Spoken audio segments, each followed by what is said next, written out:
Hijackers ये मांग करते हैं कि उनके टेररिस्ट को छोड़ा जाए। ये प्लेन अमृतसर में लैंड करता है और ये बन जाता है भारत के इतिहास का सबसे बुरा हाईजैकिंग केस।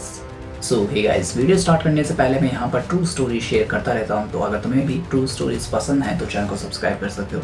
Let's start. सो आज की हमारी स्टोरी है कांदार हाईजैक के नाम से इसे जाना जाता है, जिसमें हमारी इंडियन एयरलाइन का एक प्लेन जो था वो टेररिस्ट द्वारा हाईजैक किया गया था। उसी की ये कहानी है। तो स्टोरी स्टार्ट होती है 24 दिसंबर 1999 से, जब इंडियन एयरलाइन का एक विमान जो था IC-814 को टेररिस्ट द्वारा हाईजैक किया गया था। तो शुरू से समझते हैं इस हाईजैकिंग की पूरी स्टोरी। तो 24 दिसंबर 1999 को ये फ्लाइट जो थी वो काठमांडू जो नेपाल में, नेपाल से यानी कि न्यू दिल्ली इस फ्लाइट को आना था। इनमें टोटल 176 पैसेंजर्स और 15 क्रू मेंबर्स शामिल थे। तो शुरुआत में तो सब कुछ नॉर्मल रहता है, सारे पैसेंजर्स इसमें जब बैठ जाते हैं और अच्छे से जो है ये टेक ऑफ कर जाता है। लेकिन टेक ऑफ करने के कुछ टाइम बाद ही यहाँ पर इसमें 5 जो थे टेररिस्ट थे।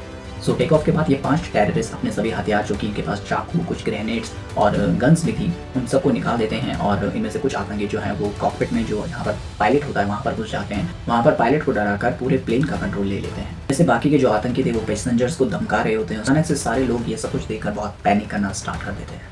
सो अब तो में से काफ़ी लोग सोच होंगे कि जब ये हाईजैकर्स इस प्लेन में चढ़े और उनके पास इतने सारे ये जो थे वेपन्स वगैरह थे, तो वो कहाँ कैसे इसमें चूक हो गई।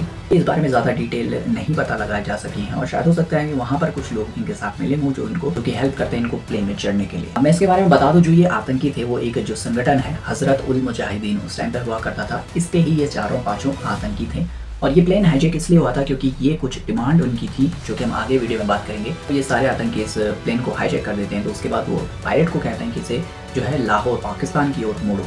एंड बिकॉज पायलट के पास कोई ऑप्शन नहीं था, वो प्लेन को पाकिस्तान की ओर उड़ाना स्टार्ट करता है। लेकिन इसके साथ ही एक और प्रॉब्लम यहाँ पर स्टार्ट होती है, क्योंकि जो फ्यूल था प्लेन में वो बहुत कम होता जा रहा था और एक ऐसी सिचुएशन आ गई थी जहाँ पर ये प्लेन जो था वो पाकिस्तान भी नहीं पहुँच सकता था। तो पायलट जब ये सब चीज़ें आतंकी को समझाते हैं कि इस पे फ्यूल बहुत कम है और शायद हम पाकिस्तान तक ना पहुँचे, तो वहाँ पर फिर इमीडिएट एक डिसीजन लिया जाता है और आतंकी कहते हैं कि इसे पाकिस्तान नहीं तो अमृतसर में ही लैंड करा दो। वहाँ पर हम इसे रिफिलिंग करेंगे और उसके बाद पाकिस्तान जाएंगे। तो पायलट ठीक वैसे ही करते हैं और उस प्लेन को अमृतसर में लैंड करा देते हैं। सो जैसे ये प्लेन अमृतसर में लैंड होता है, तो अब तक यहाँ पर ये पूरी बात फैल चुकी थी कि ये प्लेन जो है वो हाईजैक हो चुका है और काफ़ी सारे एक्शंस इसमें लिए जा रहे थे। कहीं ना कहीं यहाँ पर एक अच्छी गोल्डन अपॉर्चुनिटी जिसे आप कह सकते हैं वो इंडियन के पास आई हुई थी, क्योंकि जो ये प्लेन था वो इंडिया में ही लैंड हो चुका था। बस यहाँ पर एक ज़रूरत थी तो एक बहुत ही ब्रिलियंट ऑपरेशन की, क्योंकि सारे पैसेंजर्स आपकी ही धरती पर हैं और अगर अच्छे से यहाँ पर नेगोशिएशन की जाए या फिर कोई ऑपरेशन किया जाए तो हम अपने सारे पैसेंजर्स को बचा सकते थे। लेकिन इस टाइम पर और इस पूरे केस में तुम ये समझ सकते हो कि जो कम्युनिकेशन था वो बहुत ही बेकार था। सही स्ट्रेटजी एकदम से उसी टाइम पर लेना थोड़ा सा मुश्किल काम था। इसकी वजह से काफ़ी नुकसान बाद में इंडिया को देखने को मिलता है। जैसे ये प्लेन अमृतसर में लैंड करता है तो फौरन एक कमेटी बनाई जाती है जिसमें स्पेशल लोगों को शामिल किया जाता है, जिनका काम ये था कि जो इन आतंकवादियों के साथ है वो बातचीत कर सके कि क्या इसका हल हमें निकालना है। और साथ ही काफ़ी सारे NSG कमांडोज जो थे उनको भी ऑर्डर दिए जा चुके थे कि आपको बहुत जल्द हो सकता है कि एक ऑपरेशन यहाँ पर करना पड़े। तो ये सब चल ही रहा था और वहाँ पर जो आतंकी थे वो जल्द से जल्द रिफ्यूलिंग कराना चाहते थे, बिकॉज उनको भी पता था कि हम यहाँ पर इंडिया की ही धरती में लैंड हुए हैं और यहाँ पर हो सकता है कि कोई आर्मी का ऑपरेशन हम तक किया जाए, तो वो वहाँ से जल्द निकालना चाहते थे। जबकि इंडिया पूरी तरीके से कोशिश कर रहा था कि जो ये रिफ्यूलिंग है इसको जितना हो सके डिले किया जा सके, ताकि उतना ही ज़्यादा हमें टाइम मिले कि क्या कैसे प्लान करना है और कैसे एग्जीक्यूशन करना है।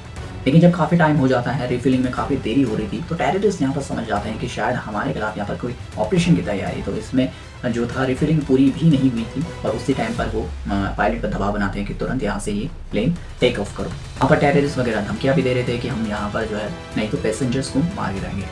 सो बिकॉज पायलट के पास भी अब कोई ऑप्शन नहीं था और रिफिलिंग जो थी आधी ही हुई थी, तो उसकी वजह से अब पायलट जो है फिर से इस प्लेन को उड़ाना स्टार्ट करते हैं। फिर से इस प्लेन को पाकिस्तान की ओर उड़ाया जाता है और वहाँ से अमृतसर से जहाँ पर पाकिस्तान लाहौर पे से लैंड करना था वहाँ पर केवल 50 किलोमीटर लगभग इतनी ही डिस्टेंस है। लेकिन जैसे कि मैंने बताया ये रिफ्यूल नहीं हुआ था प्लेन, तो वहाँ पर अब बहुत कम फ्यूल बचा हुआ था और ऐसे में जो यहाँ पर पायलट हैं वो कहते हैं कि हमें शायद यहाँ पर इमरजेंसी लैंडिंग करनी पड़ेगी। सो इसके लिए पाकिस्तान से कॉन्टैक्ट किया जाता है और वहाँ पर जो है इमरजेंसी लैंडिंग की परमिशन मांगी जाती है, लेकिन पाकिस्तान इसे डिनाई कर देता है, मना कर देता है।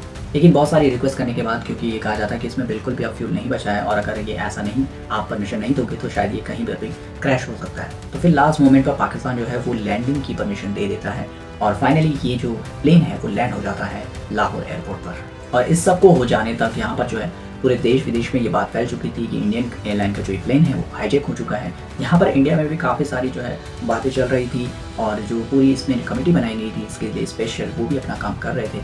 लेकिन ये काफ़ी सेंसिटिव इशू था बिकॉज आपकी एक गलती की वजह से हो सकता है आपके सारे पैसेंजर्स मारे जाएं। लाहौर जो एयरपोर्ट है वहाँ पर इसकी रिफिलिंग की जाती है, फिर से इसमें फ्यूल भरा जाता है और इस टाइम तक जो था यहाँ पर आतंकियों ने जो थी अपनी डिमांड्स भी रखी थी।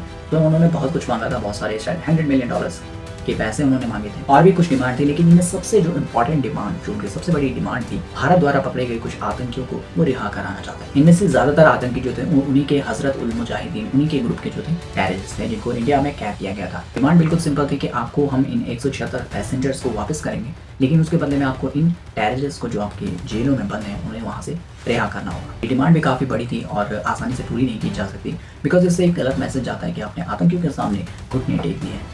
और फिर ये भी था कि अगर हम इन आतंकियों को रिहा कर भी देते हैं तो हो सकता है फ्यूचर में ये आतंकी इंडिया के खिलाफ ही जो है वो कुछ टेररिस्ट अटैक वगैरह कर सकते हैं, जो कि बाद में आगे हुए भी। धीरे धीरे इंडिया की जो गवर्नमेंट थी उनके खिलाफ भी प्रोटेस्ट जो है बढ़ने लगे, क्योंकि जो जिनकी फैमिलीज वहाँ पर फंसी थी वो काफ़ी ज़्यादा प्रोटेस्ट कर रहे थे कि हमें अपने जो ये पैसेंजर्स हैं उनको सही सलामत चाहिए, बाकी जो भी उनकी डिमांड है उनको आपको मानना ही होगा because we do not have any other choice.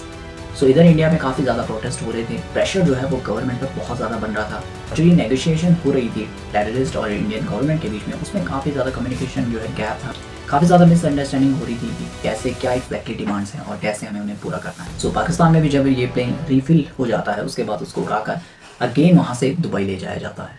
इसके बाद दुबई में इस एयरप्लेन को जो है लैंड कराया जाता है और वहाँ पर जो है काफ़ी सारी नेगोशिएशन की जाती है कि आपको इतने लोगों को छोड़ना होगा और फिर काफ़ी वो आतंकी भी मानते हैं और वहाँ पर काफ़ी सारे जो पैसेंजर्स हैं उनको रिहा कर देते हैं। इनमें से 1-2 पैसेंजर्स वो भी थे जिनकी मौत हो चुकी थी बिकॉज इन टेररिस्ट ने अपना डर बनाने के लिए वहाँ पर 1-2 जो पैसेंजर्स थे उनको चाकू भी मारा हुआ था। दुबई में ये काफ़ी पैसेंजर्स को उतार देते हैं और फिर वहाँ से दुबई से इस प्लेन को ले जाया जाता है अफगानिस्तान, कांधार। सो फाइनली जो लास्ट स्टॉप था वो था अफगानिस्तान का कांधार। अफगानिस्तान के कांधार में इस एयरप्लेन की फिर से लैंडिंग होती है और मैं आपको बता दूं उस टाइम पर वहाँ पर जो था वो कोई सरकार नहीं बल्कि तालिबान का राज हुआ करता था। सो उस टाइम पर तालिबान जो है वो बातचीत करने के लिए राजी हो जाता है इंडिया की तरफ से भी और जो ये आतंकवादी हैं उनकी तरफ से भी एक तरीके से नेगोशिएट करने के लिए तैयार हो जाता है। फाइनली जो ये आतंकी थे वो अपनी डिमांड को जो है वो कम करते हैं और नेगोशिएशन के बाद ये डिसाइड होता है कि इंडिया को जो इनके 3 जो मेजर टेररिस्ट हैं उनको रिहा करना होगा।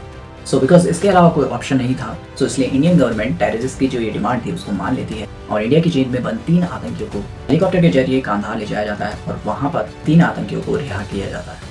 बदले में जो टेररिस्ट थे वो सारे इंडियंस जो पैसेंजर्स थे उनको भी रिहा कर देते हैं, लेकिन यहाँ पर भी एक अपॉर्चुनिटी मिस हो जाती है बिकॉज वो जो सारे जिन्होंने जो भी टेररिस्ट थे जिन्होंने ये पूरा हाईजैकिंग को अंजाम दिया था वो भी इंडियन फोर्सेस के कुछ एक्शन लेने से पहले ही पाकिस्तान भाग जाते हैं और इस तरीके से टेररिस्ट भी भाग जाते हैं। उनके 3 जो कैदी थे वो भी रिहा हो जाते हैं और इंडिया को उनके पैसेंजर्स वापस मिल जाते हैं। आतंकी जो रिहा हुए थे उनमें से एक मसूद अजहर भी था जो कि आगे जाके जैश-ए-मोहम्मद जो है वो आतंकी संगठन उसका निर्माण करता है और इसी मसूद अजहर की वजह से बाद में जो इंडिया पे जो पार्लियामेंट अटैक होता है या पुलवामा अटैक होता है वो होता है। सो इस तरीके से ये स्टोरी थी इंडिया की एयरप्लेन हाईजैक की। आई होप वीडियो आपको पसंद आई होगी। इस पूरे टॉपिक के बारे में आप अपने व्यूज़ जो है वो कमेंट कर सकते हैं। बाकी ऐसी ही इंटरेस्टिंग ट्रू स्टोरीज के लिए चैनल को सब्सक्राइब जरूर कर लें।